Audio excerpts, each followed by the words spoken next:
Hi, I'm Viola and this is my third video, and this one is going to be a little bit different from the others because here we're not just going to have a review or some reviews, but here we're going to talk about a wider topic, which is like the difference between the approach to cinema in Japan and in USA.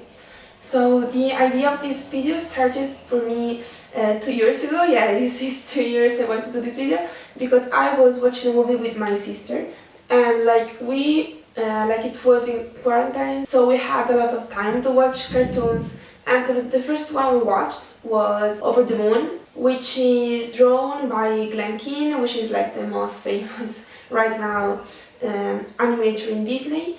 And this movie is about a girl that wants to connect with the goddess of the moon, and she goes to the moon. Like, I will not spoil anymore the plot because it's not the point. Like, here we're not going to talk about the plot, but the approach. And like this movie, like I was really moved by the movie, even if I don't really like some graphic aspects, above all when they are on the moon. But I was really moved by it because like the message was about like emotions, you know. And then we finished it, and like we started like right after to see Ponyo by Studio Ghibli, so Miyazaki. I think you know Studio Ghibli is a Japanese studio. I think it's the most famous Japanese studio that produces cartoons. And so we have started to see Ponyo, and like from the very first scene of the cartoon, like I felt that's totally different because like I realized in that moment when I saw all the small fishes that for no reason are into a glass that is under the sea, inside a boat that is owned by a man but he can breathe under the water, you know, like this stuff. From that very moment I understood the difference. And I think it is that in the American movies they want to explain. They want to explain everything. So I'm studying animation and screenwriting and cinema. The course is wide, and we are taught that the rule of cinema is show don't tell, which sometimes can be broken because, you know, sometimes it's fine that the main character tells something that makes us closer to the meaning, but like it should be a moment, like not the rule of the movie, and above all for kids.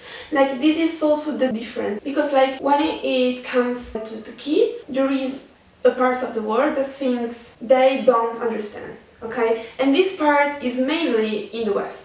So American movies always try to tell, which can be seen as like a disrespectful action because it means you think your audience is stupid.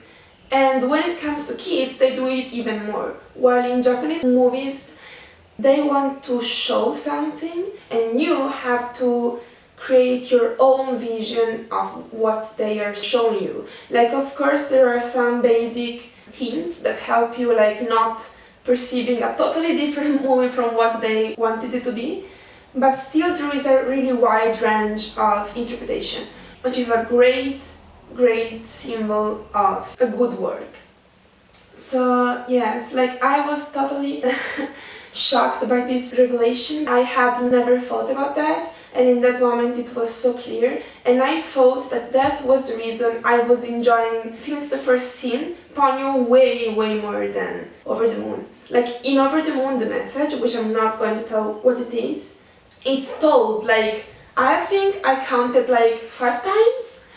And in Ponyo they never say this movie is about ecology, this movie is about growth, this movie is about friendship. They never say a word about what the movie is about.